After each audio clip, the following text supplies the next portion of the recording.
G4. We're here again, Public Speaking Challenge. Today's title is Rehearse, Rehearse, Rehearse.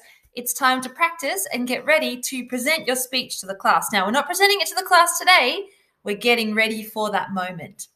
Today, we are looking at how to present the speech well, all the things you'll need to do to be confident when you're out the front, and we're looking at getting feedback from people in our house. So it's all about practicing today. Now, I've got this here for us to look at.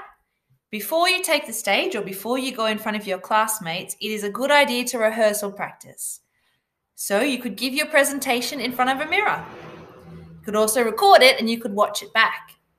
So time yourself to see if it's too long or short, which we've done already.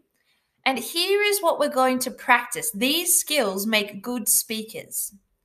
Speak in a loud, clear voice so that the audience can hear you. Look up from your note cards or from your speech so that you can make eye contact with the audience. And use expression in your voice. Don't speak like a robot. Use expression to make it interesting and gestures with your hands to make it interesting. If you seem bored with your topic, the audience is probably going to feel the same way.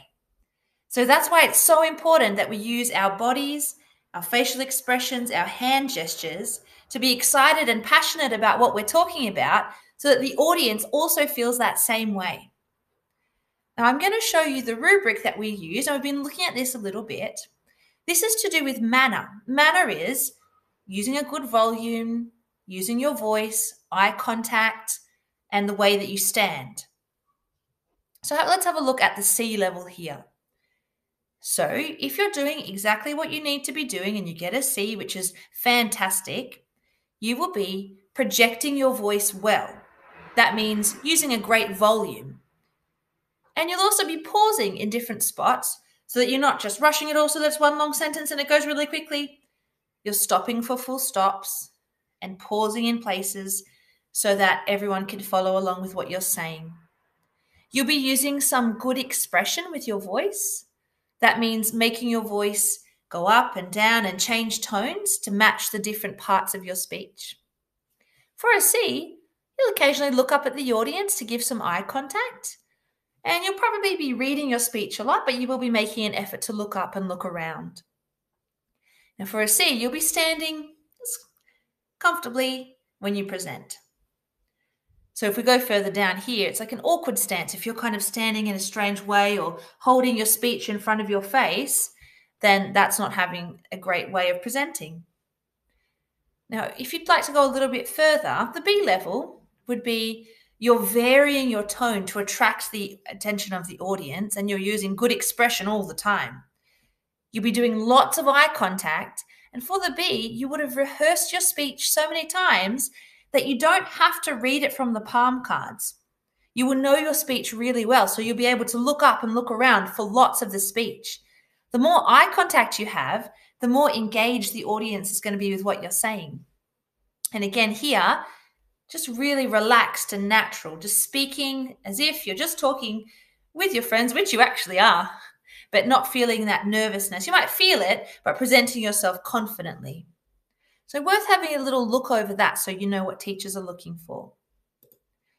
If you'd like to use palm cards, it's not compulsory, but if you'd like to, it makes it a lot easier when you're presenting your points. Here are some tips.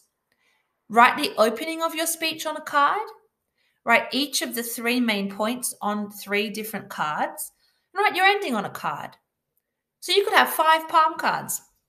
So you know the different sections of your speech, and definitely practice with them. So you get used to turning them over and knowing where you're up to. Because sometimes people use palm cards and they do the first one and they keep going and then they look down and their palm card doesn't match what they're up to with their speech. And so they stop and they have to flick and it stops the way their speech is moving fluidly. Now, here are some things to work on while you rehearse today. Eye contact, volume, expression, and the way you're standing.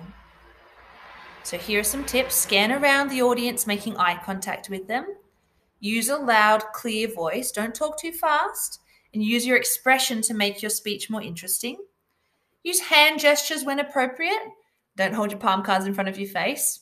Just stand still. Try not to rock back and forth or shuffle your feet too much. And here is the challenge for today. You are going to rehearse your speech 3 or 4 times on your own. I would actually recommend in a room that has a mirror so you can do it in front of the mirror and you can see what it looks like.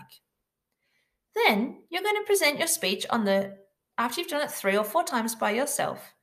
You will present your speech to someone else. It's probably going to be a family member because you're at home. You're going to ask them to time your speech and also ask them to give you 2 stars and a wish. And that's what you're going to record here. The 2 positive things that they gave you and the 1 thing that you could be working on as you keep rehearsing. 2 stars and a wish. The reason we're timing it is because when we get a little nervous, we tend to speak a bit more quickly than we normally would. So the speech that you think goes for 3 minutes and 30 seconds might suddenly go for 2 minutes and 30 seconds because you went through it really quickly. So it's worth rehearsing all those things. And you will look for the code word. Now we will get back to rehearsing the speech on Thursday this week, ready to record the final product on Friday. We look forward to hearing what your family members have to say about these great speeches you've written and the awesome way you're going to present it. Good luck!